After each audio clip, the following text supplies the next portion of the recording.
going to try to keep this short here, reasonably short. I wanted to say thanks again to the music fans for your patience. I'm sorry I can't get out there right away with my music. I'm just working through this problem with my blogs right now, just coming to terms with it. And I'm sure that it might take a few months, but I'm sure I'll be able to get over it and be able to get back to feeling like my normal self, feel like I want to go and play my songs again.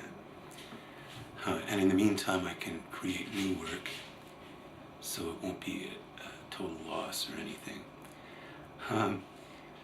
Above all, I'm amazed by how aggressive this crime against me was, to the point where my property was taken right off my person, practically.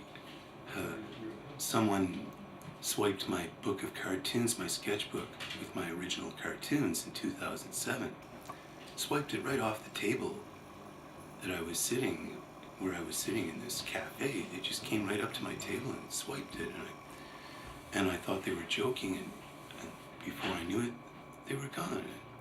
That would have been my evidence to use against Mad Magazine for that Austin Powers cartoon that they published without my permission. And so you see what you're up against here with these corporations.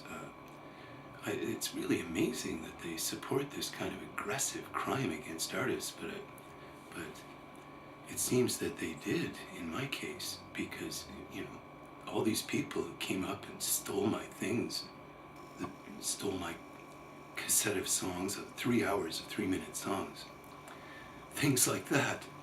And they were rewarded for that.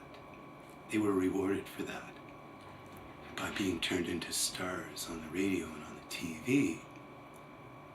Unbelievable. And the other thing that I was thinking of, because I was hearing a band that stole one of my songs the other day on the radio, I was thinking that this person that is singing away on the radio knew about all this fraud that was going on with my music while it was going on, and knew about the crystallids and the shards, and didn't tell anybody, kept it all his own private joke. I was thinking about that, and I was also thinking about how the only reason that they put him on their playlist now at the local radio station would be just strictly for spite. Just strictly spite.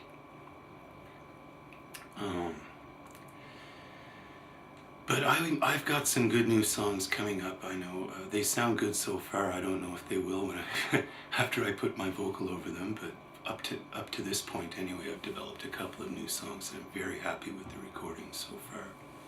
And I'll pass those along when I get them finished. The last thing I wanted to talk about was I need to tell people why I write comedy, because some people are saying, well, you're a musician, why don't you just go play your music? And actually, I'm a writer too, and music is something that I write. It is something that I can perform as well. I haven't done very much performing. I've only been on the stage a few dozen times in my life, but I can perform it. But I'm a writer, and my motive for writing is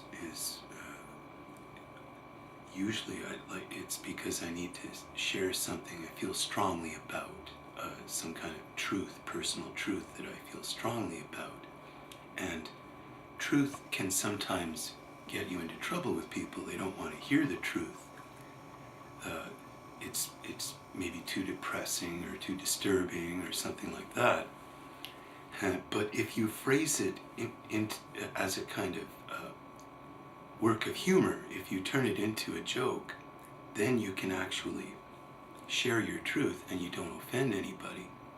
And that's how I got started writing humor. I think that was why I was interested in writing humor to start with. Anyway, it was because people are because I wanted to be truthful. I wanted to be truthful in my writing, and the only way to do it was to turn it all into comedy.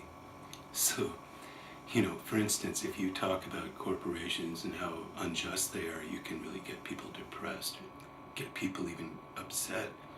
But if you make a joke out of it, like I did with my corporate coffee blog, my little joke advertisement, then people get a laugh out of it. That's why I did it.